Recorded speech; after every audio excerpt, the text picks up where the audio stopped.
Jika Anda adalah para tenaga kesehatan seperti bidan, dokter, perawat, konselor, dan pekerja yang terkait, petugas keamanan, petugas pemadam kebakaran, dan sebagainya, pemasok pangan dan yang terkait, petugas layanan pemakaman, pemerintahan, transportasi, kebersihan, dan sebagainya, para sukarelawan, dan semua orang yang berada di garis depan penanganan COVID-19, maka simak video ini sebagai panduan umum penanganan kesehatan mental dan psikososial COVID-19. Berada di garda depan penanganan COVID-19 memang pekerjaan berat. Banyak yang merasa stres dan kehabisan tenaga saat bekerja. Nah, yang harus Anda ingat adalah Anda perlu merawat diri Anda sendiri terlebih dahulu sehingga lebih optimal membantu orang lain. Jaga kesehatan mental Anda dan rekan Anda. Kelola stres dengan teknik relaksasi. Salah satunya adalah dengan teknik finger hold yang dapat Anda saksikan di video Kesehatan Mental Series episode 2. Berikut ini adalah beberapa hal yang Anda bisa lakukan untuk mengelola stres. Pertama, hanya pantau informasi yang relevan dan akurat saja.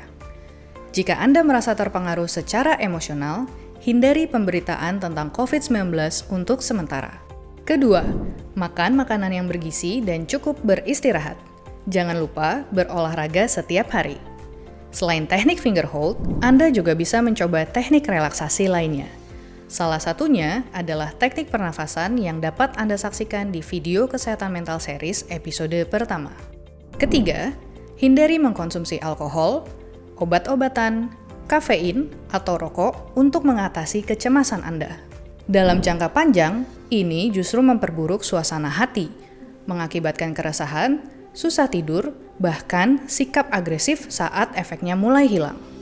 Keempat, luangkan waktu untuk melakukan kegiatan yang Anda sukai atau bermakna. Cobalah untuk bersantai. Kelima, ciptakan waktu yang bermakna dengan bercerita atau curhat ke teman atau orang terdekat yang dapat Anda percaya. Keenam, jangan sungkan untuk menyampaikan perasaan khawatirmu kepada atasan atau teman sejawat dalam penanganan COVID-19 ini. Ingat, perasaan ini adalah hal yang wajar. Ketujuh, rencanakan dan jalankan rutinitas harian dengan disiplin. Ini adalah contoh perencanaan rutinitas harian yang bisa Anda lakukan sesuai kondisi Anda. Kedelapan, setelah selesai bertugas seharian, buatlah daftar singkat keberhasilan Anda dalam membantu orang atau hal-hal yang Anda syukuri pada hari itu. Kesembilan, pahami secara realistis apa saja hal-hal yang bisa Anda kendalikan dan apa hal yang tidak bisa Anda kendalikan. Tidak semua hal bisa Anda kendalikan. Jadi, jika Anda merasa tidak mampu membantu, tidak perlu menyalahkan diri sendiri. Apa itu PFA? PFA adalah Psychological First Aid atau dukungan psikologis awal. Ini adalah sebuah respons pertama yang bersifat segera dan empatis kepada sesama manusia yang sedang menderita atau memerlukan pertolongan. Anda juga bisa melakukan PFA selama Anda sudah memahami langkah-langkah dasar yang harus dilakukan. Tidak terbatas hanya tenaga profesional medis saja. 3 hal mendasar dalam standar kegiatan PFA adalah lihat, dengarkan, dan hubungkan. Periksa keamanan dengan seksama, apakah ada yang memerlukan bantuan gawat darurat, baik fisik maupun psikologis.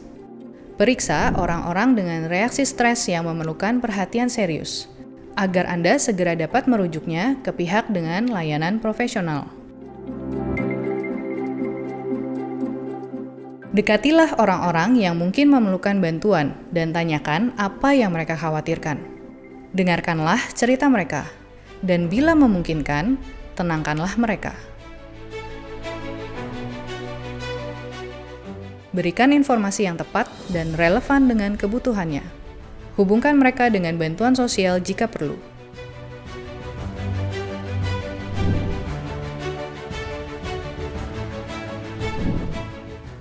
Agar dapat merasakan dukungan Anda, seseorang perlu terlebih dahulu mempercayai Anda dan merasa nyaman dengan Anda. Pendekatan yang ramah dan sopan membuat Anda dapat berkomunikasi dengan lebih efektif. Anda perlu memperhatikan bahasa tubuh dan kata-kata Anda, seperti ekspresi wajah, kontak mata, isyarat tubuh, dan cara duduk atau berdiri Anda. Sesuaikan cara bicara dan perilaku yang menghormati usia, gender, agama, dan adat budaya mereka. Hindari menasihati terlalu cepat. Beri kesempatan berbicara tanpa diburu-buru. Dengarkan dengan seksama agar Anda dapat memahami benar situasi dan kebutuhan mereka. Ada beberapa bentuk dukungan praktis yang dapat Anda berikan kepada orang yang terdampak COVID-19. Pertama, memberikan informasi dan kebutuhan dasar, seperti memberikan minum, mempersilahkan duduk, memberikan tisu untuk yang menangis, dan sebagainya.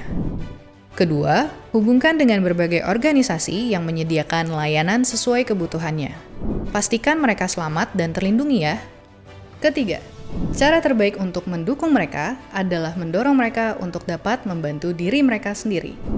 Metode berhenti, pikirkan, jalankan, bisa Anda gunakan. Berhenti. Bantu orang untuk berhenti sejenak, untuk memikirkan masalah mana yang lebih mendesak. Pikirkan. Dorong orang tersebut untuk memikirkan berbagai cara untuk mengatasi masalah yang dihadapinya. Jalankan. Dorong orang tersebut untuk mencoba cara yang telah dipilihnya. Jika tidak berhasil, dorong mereka untuk mencoba solusi lain. Video ini hanya memuat panduan dalam memberikan dukungan psikologis secara umum saja. Untuk panduan lebih rinci, Anda bisa dapatkan dalam pelatihan atau dalam buku panduan. Video ini dipersembahkan oleh